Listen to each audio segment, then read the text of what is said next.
Okay. Oh, wait a minute. I can't minimize when we're recording. Mm-hmm. So I share screen. Yep. Okay. Huh. Let's move this.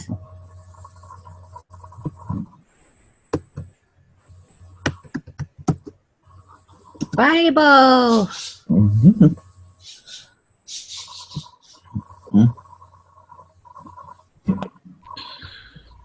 So this is Tom, my husband, and I. We've been living separate for most of our marriage, but through the YouVersion Bible plan, it is healing our marriage because we can read the Bible together this way, and it's been wonderful. You have anything to say, Tom? No, you're not muted. I don't know. Silly. I don't know. What do you want me to say? About how great it's been using the Bible, the YouVersion, and using Zoom, and because we can, meet, and yet we're like what, 45 miles apart. yeah, So, but we meet all the meet and spend time together throughout the day, and read the Bible and books. I just one of the movies on Vudu that I had pre-ordered, Risen, it's in. So. Oh, cool. Risen. Okay, maybe we can watch that together later. Yeah. After I get schoolwork done with Gabe. Yep. Okay. Okay. So I'm going to move us over there so I can. Okay. Okay. Cool. Chapter 28. Saul consults a medium. About that time the Philistines mustered their armies for another war with Israel. King Achish told David, "You and your men will be expected to join me in battle." "Very well," David agreed. "Now you will see for yourself what we can do." Then Achish told David, "I will make you my personal bodyguard for life." Meanwhile, Samuel had died, and all Israel had mourned for him. He was buried in Ramah, his hometown. And Saul had banned from the land of Israel all mediums and those who consult the spirits of the dead. The Philistines set up their camp at Shunem, and Saul gathered all the army of Israel and camped at Gilboa. When Saul saw the vast Philistine army, he became frantic with fear.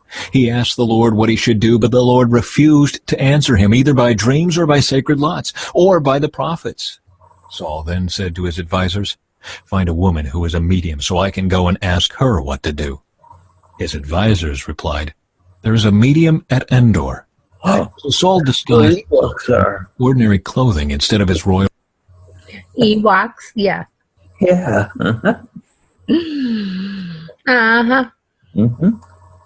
They're cute. Yep, I know. Princess Wicked. Yep. Yeah. Robes. Then he went to the woman's home at night, accompanied by 2 of his men. "I have to talk to a man who has died," he said. "Will you call up his spirit for me?" "Are you trying to get me killed?" the woman demanded. "You know that Saul has outlawed all the mediums and all who consult the spirits of the dead. Why are you setting a trap for me?" But Saul took an oath in the name of the Lord and promised, "As surely as the Lord lives, nothing bad will happen to you for doing this." Finally, the woman said, "Well, whose spirit do you want me to call up?" "Call up Samuel," Saul replied. When the woman saw Samuel, she screamed, "You've deceived me! You are Saul!" "Don't be afraid," the king told her. "What do you see?" "I see a god coming up out of the earth," she said. "What does he look like?" Saul asked. "He is an old man wrapped in a robe," she replied. Saul realized it was Samuel, and he fell to the ground before him. "Why have you disturbed me by calling me back?" Samuel asked Saul. "Because I am in deep trouble," Saul replied. "The Philistines are at war with me, and God has left me and won't reply by prophets or dreams, so I have called for you to tell me what to do." But Samuel replied, Why ask me? Since the Lord has left you and has become your enemy. The Lord has done just as he said he would. He has torn the kingdom from you and given it to your rival David. The Lord has done this to you today because you refused to carry out his fierce anger against the Amalekites. What's more, the Lord will hand you and the army of Israel over to the Philistines tomorrow, and you and your sons will be here with me. The Lord will bring down the entire army of Israel in defeat." Saul fell full length on the ground, paralyzed with fright because of Samuel's words. He was also faint with hunger, for he had eaten nothing all day and all night. When the woman saw how distraught he was, she said, "Sir, I obeyed your command at the risk of my life. Now do what I say and let me give you a little something to eat so you can regain your strength for the trip back." But Saul refused. The men who were with him also urged him to eat, so he finally yielded and got up from the ground and sat on the couch. The woman had been fattening a calf, so she hurried out and killed it. She took some flour, kneaded it into dough, and baked unleavened bread.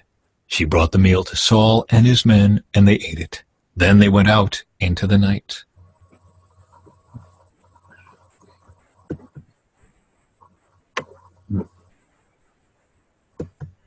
Chapter 29. The Philistines reject David. The entire Philistine army now mobilized at Aphek, and the Israelites camped at the spring in Jezreel.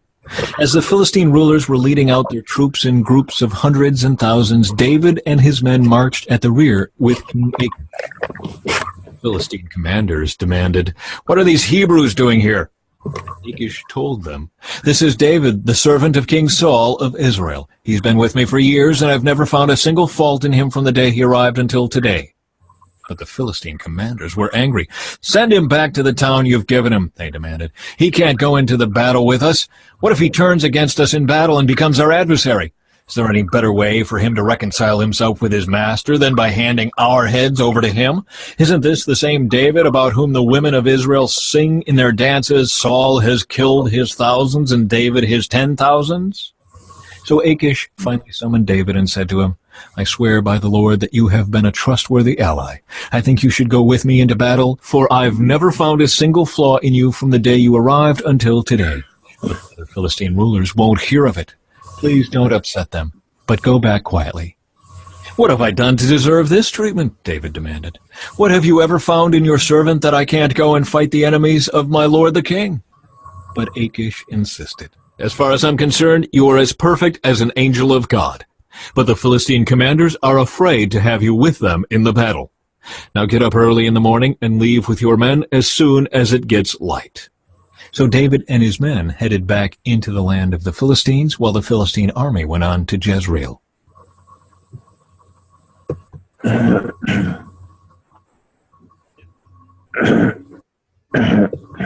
Chapter 30.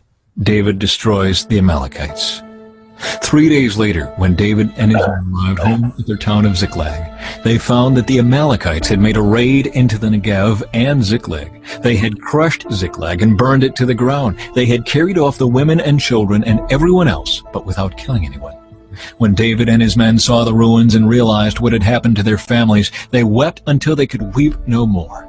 David's 2 wives, Ahinoam from Jezreel and Abigail, the widow of Nabal from Carmel, were among those captured. David was now in great danger because all his men were very bitter about losing their sons and daughters, and they began to talk of stoning him. But David found strength in the Lord his God.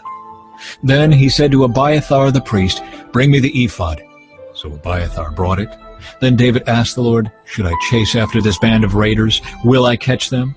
And the Lord told him, "Yes, go after them. You will surely recover everything that was taken from you." So David and his 600 men set out, and they came to the brook Beer. But 200 of the men were too exhausted to cross the brook, so David continued the pursuit with 400 men. Along the way they found an Egyptian man in a field and brought him to David.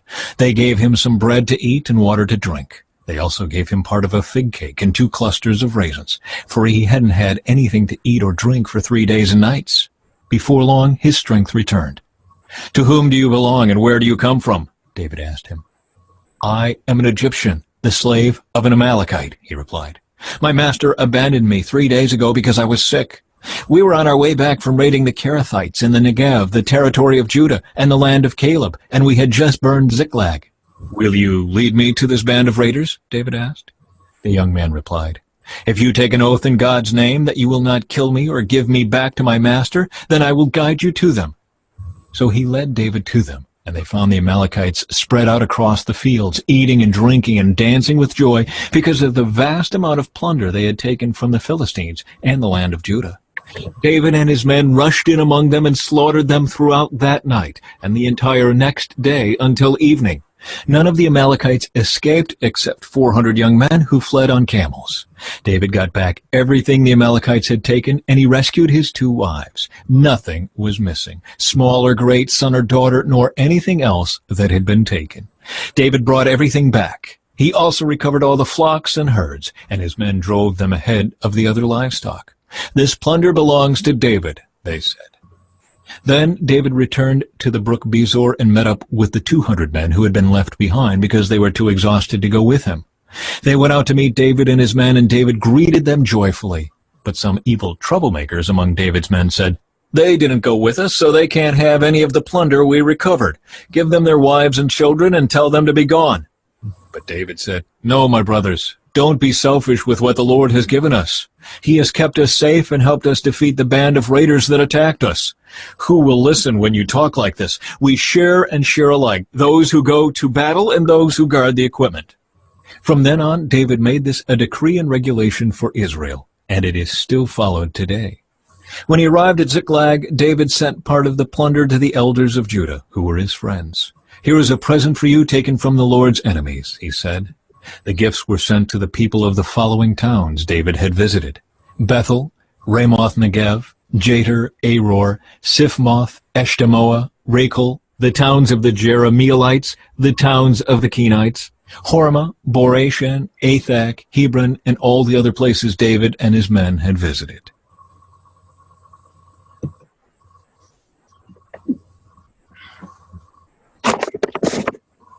I think we're going to finish up First Samuel soon. Yeah. Chapter 31. The Death of Saul. Now the Philistines attacked Israel, and the men of Israel fled before them. Many were slaughtered on the slopes of Mount Gilboa. The Philistines closed in on Saul and his sons, and they killed 3 of his sons, Jonathan, Abinadab, and Melchishua. The fighting grew very fierce around Saul, and the Philistine archers caught up with him and wounded him severely. Saul groaned to his armor-bearer, "Take your sword and kill me before these pagan Philistines come to run me through and taunt and torture me." But his armor-bearer was afraid and would not do it. So Saul took his own sword and fell on it. When his armor-bearer realized that Saul was dead, he fell on his own sword and died beside the king. So Saul, his 3 sons, his armor-bearer, and his troops all died together that same day. When the Israelites on the other side of the Jezreel Valley and beyond the Jordan saw that the Israelite army had fled and that Saul and his sons were dead, they abandoned their towns and fled. So the Philistines moved in and occupied their towns. The next day, when the Philistines went out to strip the dead, they found the bodies of Saul and his 3 sons on Mount Gilboa. So they cut off Saul's head and stripped off his armor. Then they proclaimed the good news of Saul's death in their pagan temple and to the people throughout the land of Philistia. They placed his armor in the temple of the Ashtoreths, and they fastened his body to the wall of the city of Bethshan. When the people of Jabesh Gilead heard what the Philistines had done to Saul, all their mighty warriors traveled through the night to Bethshan and took the bodies of Saul and his sons down from the wall. They brought them to Jabesh, where they burned the bodies. Then they took their bones and buried them beneath the tamarisk tree at Jabesh, and they fasted for 7 days. Wow. Wow. Mm-hmm. Hey, First Chronicles 10. Yeah. It's so interesting how the Bible's put together. It just, Oh, I know. I don't understand. Oh, well, that's okay. You don't need to understand him. Yeah, God understands. Yep. Mm-hmm. Sometimes I want to understand everything, but no, that's not our job. I know. Okay. It's interesting, though. It is. Makes you think, why did they do it that way? Right. Chapter 10. The Death of King Saul. Now the Philistines attacked Israel, and the men of Israel fled before them. Many were slaughtered on the slopes of Mount Gilboa. The Philistines closed in on Saul and his sons, and they killed 3 of his sons, Jonathan, Abinadab, and Melchishua. The fighting grew very fierce around Saul, and the Philistine archers caught up with him and wounded him. Saul groaned to his armor-bearer, "Take your sword and kill me before these pagan Philistines come to taunt and torture me." But his armor-bearer was afraid and would not do it. So Saul took his own sword and fell on it. When his armor-bearer realized that Saul was dead, he fell on his own sword and died. So Saul and his 3 sons died there together, bringing his dynasty to an end. When all the Israelites in the Jezreel Valley saw that their army had fled and that Saul and his sons were dead, they abandoned their towns and fled. So the Philistines moved in and occupied their towns. The next day, when the Philistines went out to strip the dead, they found the bodies of Saul and his sons on Mount Gilboa. So they stripped off Saul's armor and cut off his head. Then they proclaimed the good news of Saul's death before their idols and to the people throughout the land of Philistia. They placed his armor in the temple of their gods, and they fastened his head to the temple of Dagon. But when everyone in Jabesh Gilead heard about everything the Philistines had done to Saul, all their mighty warriors brought the bodies of Saul and his sons back to Jabesh. Then they buried their bones beneath the great tree at Jabesh, and they fasted for 7 days. So Saul died because he was unfaithful to the Lord. He failed to obey the Lord's command, and he even consulted a medium instead of asking the Lord for guidance. So the Lord killed him and turned the kingdom over to David, son of Jesse. Mm-hmm. So that's basically the same story in a different place. Well, yeah, but it had that additional paragraph on the end. Okay. So, but yeah, it's, well, Chronicles the story of, David and Samuel and all of that. And it's just that Samuel is, well, see, I think we'll probably go back to Samuel next. Okay. Oh, maybe he died, so. Yeah. Yeah. Maybe we'll, I don't We'll know. go to a bunch of Psalms again. Yeah. Yep. Yep. They're mostly written by David, so. Yeah. Okay. So we go to here Mm-hmm. and read our book. Yeah. That's my book that I'm reading. Okay.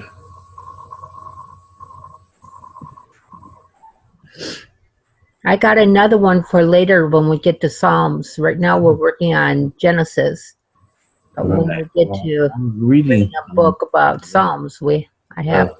yeah, but we're reading Psalms today or tomorrow. Yeah, I know, but the books that we read by Worsby Yeah, I know. take longer than the actual. I know. You should download that one because you haven't yet. No, I will when we get to it. Okay. All right. Okay. Okay. Getting at roots of bitterness. See to it that no one comes short of the grace of God, that no root of bitterness springing up causes trouble, and by it may be defiled. Hebrews 12:15. Mm-hmm. Yep. A lady came to us, complaining bitterly. Her father had forced her to work on the farm like a hired hand. When she came in from the fields, he would drunkenly accuse her falsely of all manner of alleged evildoings, including fornication. Having endured her drunken father all her youth, she married a man who for 18 years forced her to go to work while he drank, and when he returned from work, reveled and accused her falsely of all manner of evils. When she Children- returned from work. When she what? Returned from work. Okay. From work. Reviled and accused her falsely of all manner of evils, including adultery. Finally, she divorced him and shortly remarried. Within a few months, that man made her get a job, stayed home, and got drunk, and each evening reviled her and accused her of all manner of vices, including adultery. After 2 years, she divorced him. Being both attractive and determined, she carefully sought out a husband with whom she could be happy. At last, she found a Christian man who had money in the bank and real estate holdings. 1 month after they married, he sent her to work, while he, who had never been a drinker, stayed home to drink and began to revile her each evening after work, accusing her of adultery. What was causing that? Did she have some kind of psychic power to control men's lives? Of course not. But the law of God does have such power. Do not judge, lest you be judged. Not psychic power, but the law of God swings inexorably or to retribution. An old proverb says, "He who gossips is like him who throws mud straight up." Another simply says, expressing hate is like spitting into the wind. As what goes up must come down, so what is said must return. Unfortunately, the law of judgment is effective, not only for what is conscious, known, and expressed outwardly, but also for what is lodged in the heart. Repressed, unknown, and unexpressed judgments, once formed, must reap bitter fruit. Bitter roots, not brought to the cross, must defile. Okay, the yard guy is here, so I'm going to have to get going. Let's pray. All right. Okay, dear Father, I thank you so much for letting Katie and I come together each day multiple times throughout the day through this YouVersion Bible App on Zoom. And it's just awesome that we can use technology for such good, It's awesome. And I love it. And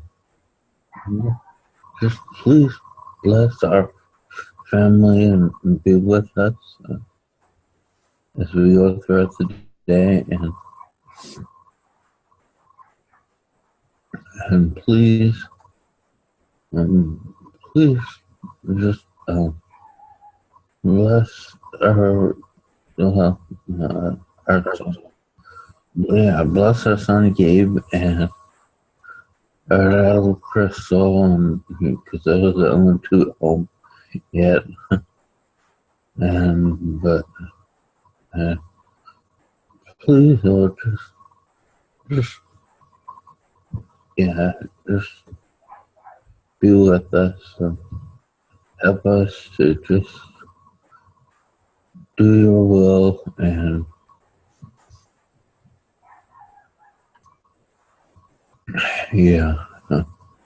okay, do you have anything?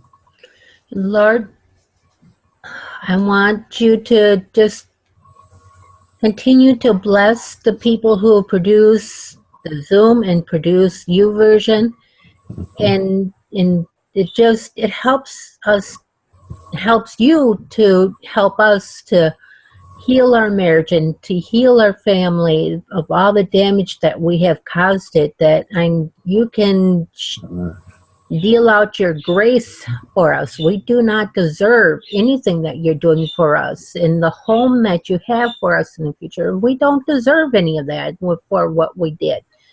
But because you are so wonderful and merciful and graceful, that you you have brought out all these technology in these people to help us to heal our family. In Jesus' name, amen. Amen. Okay, I'll talk to you later. I love you. Love you And too. your phone rings. Yeah. Okay. All right. Okay. Bye. All right. Bye. Call from private caller.